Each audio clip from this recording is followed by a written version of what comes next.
Hi, everyone. Welcome to the first episode of Alpha Unchained. I'm excited to kick things off with a look at how Alpha is coming on chain. And we've seen more transformation in the last 6 months than the previous 8 years combined, driven in large part by the new administration and SEC's forward looking stance, which is beginning to unlock meaningful innovation. And our partnership with Simplify and the launch of the T12 Fund, a first of its kind hedge fund style structure targeting a 12% distribution, is a great example of how tokenization is expanding access to alternative income on chain. And for our first time listeners, at Alphaledger, we are building a securities tokenization infrastructure to modernize the capital markets from origination through distribution and bringing greater efficiency and liquidity to private credit and structured yield. The T12 Fund is a great example of what's possible when you combine traditional portfolio management with crypto rails. So today, I'm joined by two industry leaders, Paisley Nardini, head of multi-asset solutions and lead portfolio manager of T12 at Simplify Asset Management, who oversees the fund strategy, and my colleague, Don Suskind, CEO of Alphaledger Investment Management and former head of PIMCO's ETF business. So let's get into it. Paisley, we'll start with you. Can you introduce Simplify and your role and how you think about portfolio construction for the T12 fund? Yeah, well, first and foremost, thanks for having me. Simplify is so excited to partner with Alpha Ledger. This is a new frontier, I think, to the investment management space. And for many of us that have been in more of the traditional stock bond world, I really think we're starting to see these tailwinds and these trends towards this on-chain tokenization. So really pleased to have this partnership. And I would just say, personally speaking, I think this is super exciting. And I think the way that Alpha Ledger is thinking about the new frontier is similar to how Simplify Asset Management is thinking about innovative strategies. So, a quick background on us: we launched in 2020, like right in the midst of COVID, when a lot of new interesting businesses were coming to market. But the impetus for us launching was really on the back of an SEC rule change and a derivative rule that just allowed greater scope and access to more institutional hedge fund driven type strategies in liquid ETF wrappers. So the use of derivatives is something that we are very keen on. It's a key source of how we produce really attractive yield and distribution for our funds, which is then kind of teeing up, I think, what we're here to talk about today. And then, so just very high level, Simplify Asset Management, almost coming on our 5 year anniversary. We have about 9.5 billion in assets under management across equity, fixed income, and alternative type strategies, all within daily liquid ETF wrappers. And this partnership with Alpha Ledger is kind of a new frontier for us as well. And the last thing I might mention too is this partnership, I think, is a great combination of asset management, tokenization, the crypto world. And I think one thing we've discussed really is, why did we come to market with this strategy? And I think a lot of the on chain solutions today are really focused on more of the treasury, US Treasury type yield type strategies. And so, as Manish discussed, we're coming to market with a target distribution rate on this strategy of 12% versus what treasury bills are paying us today is around 4.25%. So really attractive return potential, as well as really innovative, unique sources of risk and return in the portfolio that I'll share a little bit more about today. But last thing I might mention, similar to many people here at Simplify, I spent some time at PIMCO.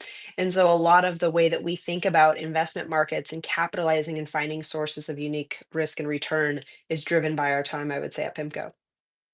Amazing, $9 billion in 5 years, and there's a common thread here, which is all the smart folks started at PIMCO and now kind of doing some very incredible things, which sort of leads me to Don. Don, given your background in the fund management, what major shifts are you seeing today in how income-focused strategies are packaged, especially with the rise of tokenization and private credit? Yeah, hi, Manish. Paisley, thanks for the question. Thanks for including me. You guys can hear me okay? Yep. Okay, perfect. Yeah, and quickly, my background, as you mentioned, Manish, was at PIMCO for the better part of 15 years. And most of that time, I focused on establishing and overseeing the exchange traded fund platform at PIMCO in the US and abroad in Europe and Canada. and some other places. And the ETF landscape is rapidly evolving and has been with the advent of actively managed ETFs in the late 2000s and the rule that Paisley mentioned in 2020. There's been these kind of step functions where the market has pivoted to be more and more inclusive. And it seems that the tokenization path is similar in that you have some funds, again, like Paisley mentioned, treasury oriented funds that deliver a certain level of yield and also offer a very high level of liquidity. And then further out the spectrum, the risk return spectrum, we're seeing more private credit types of strategies come to market through tokenized structures. And these offer considerably higher return potential, but often have a trade-off of liquidity, meaning that there may be hold up periods, lockup periods, or opportunities to subscribe and redeem, though a lot of this could be supplemented by secondary market trading. And then the strategy that we're focusing on, the Alpha Ledger Simplified partnership with the Target 12% distribution fund, kind of straddles that with a more attractive level of yield than treasuries, but with daily liquidity. And that means daily subscriptions and redemptions directly from the fund, either in cash or stable coin. So it's rapidly evolving, and we're trying to meet the moment with the right strategy at the right time, all in the context of a very promising and rapidly evolving regulatory environment. Thanks, Don. Yeah, I mean it's quite incredible that so thus far these strategies on blockchain have been treasuries and crypto really. And so Paisley, as we think about T12 for our listeners, can you walk us through the building blocks of T12? I mean, it's built like a hedge fund structure, and it invests in a range of income-oriented option strategies, credit strategies, short-term interest rate strategies. I mean, it is a complicated infrastructure that you guys have put together for T12. So how do these components work together to target a 12% distribution while keeping the risk in check? Yeah, great question. I would start by saying, there's no such thing as free lunch. So as we talk about treasury yields delivering 4.5% yield, and this fund is delivering 12 plus percent, we really have to reach outside kind of the construct of traditional stocks and bonds to find these innovative sources of risk and return. And to your point, we are combining in a multi-asset portfolio solution diversified sources of equity income. I'll talk about that in a moment. Traditional sources of fixed income like high yield, as well as some liquid alternatives. And I think that's really important because anytime you're putting multiple puzzle pieces together in a portfolio, the key benefit is that you have ideally smoother returns through time because as one asset class or one part of the market is experiencing headwinds, oftentimes the other may be experiencing tailwinds. And so that was really kind of a key impetus for combining multiple asset classes and multiple ways to think about delivering attractive return as well as yield. We do have a couple funds within this solution that are more in our liquid alternative space. That's a big part of what makes Simplify unique is our liquid alternatives and thinking about how it can help smooth overall portfolio volatility, not to get too into the weeds or too technical, but things that just have a lower correlation of return. So when we do see these equity market sell-offs or volatility in interest rates or bonds, which has been a key source of portfolio volatility over the last couple of years, your alternative or unique differentiated sources of return can help to smooth and kind of deliver that intended objective. So I might just then provide a quick overview within the T12 fund, which is actively managed. We'll talk about that here in a few minutes. We have sources of equity income. So again, going back to the inception of Simplify and thinking about this derivative rule, a lot of the ways that we're able to achieve yields or distribution rates that are higher than traditional bonds in today's world is through the use of derivatives, through options. And so several of our strategies, whether it's our volatility premium strategy, which is selling futures on VIX, which is the volatility of equity markets, that currently has a distribution rate of almost 20%. So again, comparing that to 4% treasuries, you can start to see how this is really attractive for those that have higher levels of income need. We also have some new innovative solutions, which we refer to as our barrier income. So we're looking at defining downside protection. And by selling some of these barrier option notes, we know that we're protected down in the instance for the strategy, one of these strategies we hold down to 30% in an equity market drawdown, all the while we're clipping this really attractive premium that we can then distribute out of the fund. So that's our barrier income strategy. We also have some more traditional sources of fixed income. Simplify thinks about them a little bit uniquely, but we do have some high yield strategies in here as well. Distribution rates on those currently are 7.5 to 8%. So again, almost double what you're getting from treasury bills. And then again, we have some of those more liquid alternatives. We have some trend following strategies, as well as some long short currency strategies. These, of course, are meant to help smooth overall fund returns, but they're also not meaningfully sacrificing income because they're distributing treasury bill income on top of it. So that's really our baseline treasury bill income, and then enhancing return, enhancing distribution through option writing, through barrier notes, as well as through some more traditional sources of higher yielding income within the portfolio. And the last thing I might mention again is the way that these pieces are constructed together in multi-asset is very intentional. And so to hit that target distribution rate of 12%, we have some of these funds that are, closer to 20% of the total solution. More the traditional sources of fixed income are closer to about 10%, and then those liquid alternatives comprise a much smaller portion, about 10% of the overall T12 fund. And then the portfolio management team here at Simplify has the latitude to increase or decrease some of these positions as markets shift and opportunities present themselves. Super cool. I mean, you mentioned this is an actively managed strategy. So as I think of the diversified structure, can you help understand how do you manage drawdowns and volatility? What tools or signals does the team use to make tactical shifts when the market is moving, especially given the fact that we live by the tweet on any given day? How does it all work together? Yeah. So in addition to the portfolio management team here at Simplify, it's not just me at the helm. We have several other individuals on the team that are supporting the construction of the solution as well as trading. Is that although the pieces themselves, again, this being a multi-asset fund, we can overweight or underweight specific strategies within T12, each of these strategies within T12 is also actively managed. So I think a lot of times when we think about, traditional investment management, stocks, bonds, we think of either active or passive on the spectrum. Simplify very much has an active approach in our underlying strategies, even though some of these might be rules based. We're looking to take on active risk to produce attractive active return. And so a lot of these funds are shifting positioning on a daily, weekly, and monthly basis. And then the portfolio management team at Simplify, on top of that, has the ability to kind of move around the building blocks of this solution. Some of the signals or indicators that we're using to assess whether or not we might want to go overweight or underweight a specific fund would be the level of stock bond volatility. I can just share an example. I mentioned earlier a strategy of ours that is selling futures on VIX, which is the volatility of the S&P 500, is that the shape of the VIX curve becomes a really key indicator for us to determine if markets are pricing in heightened volatility or risk, or if they're really, status quo. Everybody's comfortable with the markets. There's not really this bid for volatility. That then tells us there's an opportunity to take the other side of the trade or maybe reduce some of our risk positioning. So that's one key indicator. I would say more broadly, just looking at broader valuations within equities, have we had a meaningful run up in equities, which I think we have over the last couple months, post the tariff relief announcement. So what does that start to mean of the solution T12 taking on excess beta or wanting to reduce?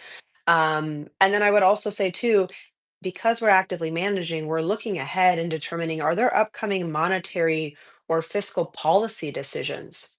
As we know, each, FOMC meeting is becoming increasingly important of whether the Fed is going to start cutting rates, which provides support to the market. So if we know some of these events are upcoming, can we increase some of our diversifiers within T12? Or vice versa, if we get through some of these events, volatility subsides, perhaps then it's more advantageous for us to take on market risk. So these are just some kind of key indicators or areas of the market that we're paying attention to on a weekly basis as it relates to T12 positioning. Super cool. I mean, look, I mean, I think active management and diversification is especially powerful. And as you combine, tokenization, it starts to offer transparency. And clearly, with the ETF structures behind them, these things are just a powerful tool. Unlike mutual funds, which don't release their holdings, so you really don't know what's taking shape in them for a month or a quarter thereafter. So, Don, given your background, ETF background, how do you think ETF industry writ large is changing since your early days of pioneering ETF structures at PIMCO, especially given the recently issued orders by the SEC on ETP and the fact that staking is no longer considered to be a securities activity? What do you think from a tax advantage standpoint? And generally, the ETFs, what do they offer that mutual funds sort of really don't? And do you think it's like a dying breed of mutual funds versus the ETF and now the tokenization? Um, Thanks for that, Manish. That's a great prompt with a bunch of questions in there. I'll kind of pick them apart. Starting with your first question, the ETF industry writ large. How has it changed over the last 20 years? And it's really just exploded in so many directions in size and diversity. The types of funds, the types of portfolio managers offering those funds across asset classes, across investment management styles. So the change has just been, yeah, I don't know if there's a better word than explosive. I looked at Paisley because ETF practitioner right now, but that's kind of what encapsulates it for me. Um, as far as your last question, which was how do ETFs compare to mutual funds from a tax perspective? The most significant issue there is that ETFs can do in-kind redemptions instead of having to redeem cash out of a portfolio. So when there is a redemption in a mutual fund, the fund manager would need to raise cash to meet the redemption. And I'm just speaking in generalities now, but that's kind of how it would work. And in the process of raising cash, they would need to sell holdings, and that can be accompanied by a taxable gain.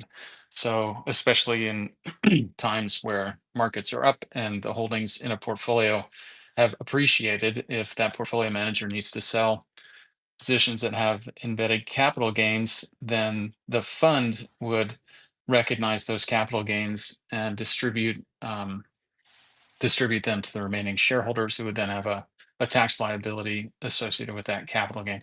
Conversely, ETFs, when they do a redemption, can redeem securities out in kind, which is just handing the securities over to someone else rather than having an intermediate step of going into cash. And the in kind transfer of securities is not a taxable event when ETFs do redemptions. So that doesn't necessarily mean that somebody avoids taxes, but what it allows is the investor or holder of an ETF to have better control of of when they realize that capital gain. And it'd be a function of when they sell their ETF shares rather than when someone else in a fund that they're also in sells out of their mutual fund shares. So that's the big tax advantage with ETFs, and it applies to redemptions, but also when a portfolio manager is repositioning their portfolio, say selling out of one position and buying into another, they can just redeem out the position they're looking to exit on an in-kind basis, and similarly have the position they want to enter brought into the fund in kind, so that they can avoid the tax event and defer that capital gain for the shareholder.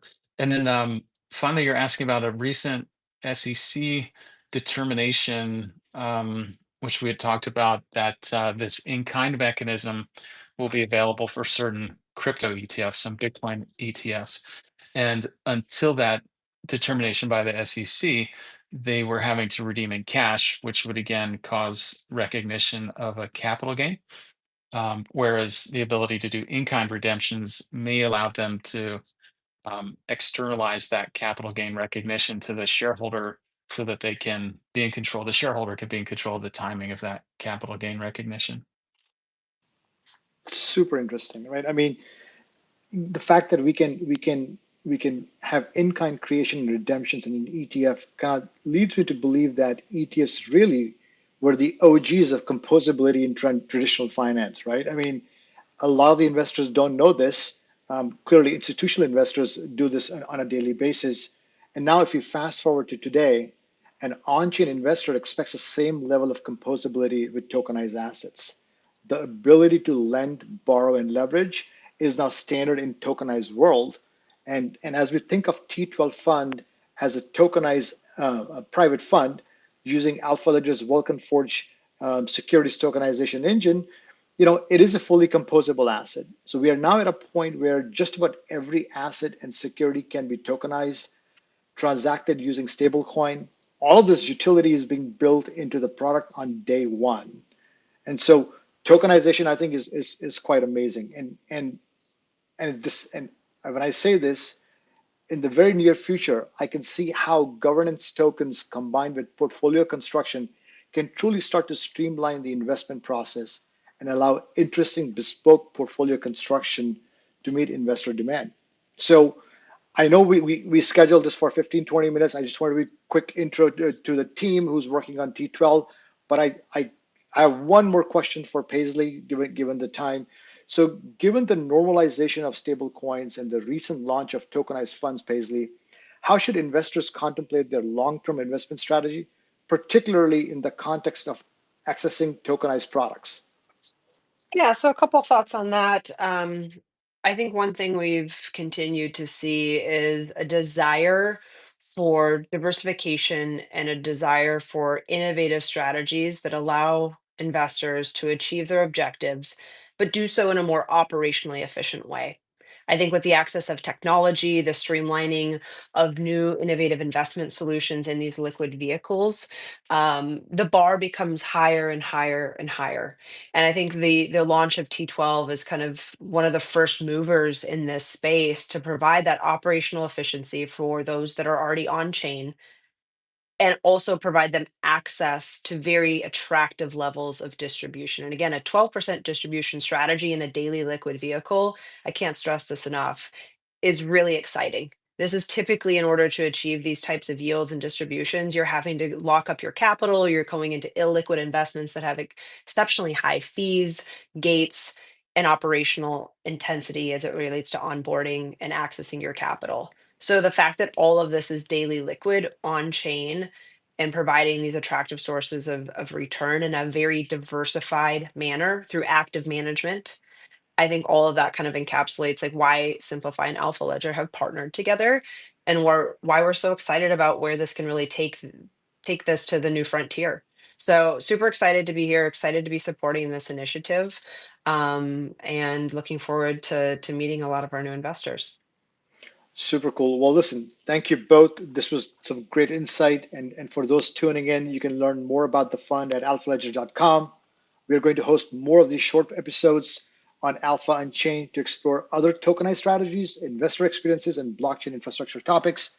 And remember, as a regulated institution, this is not an investment advice. Please check with your financial advisor before making any investments and review the disclosures on Alpha Ledger T12 site. Drop in a question, DM us, follow us for the next session. Again, Paisley and Don, thank you both, and looking forward to having you guys again soon. Great. Thank you guys. Thanks, Manish. See you. Enjoyed it.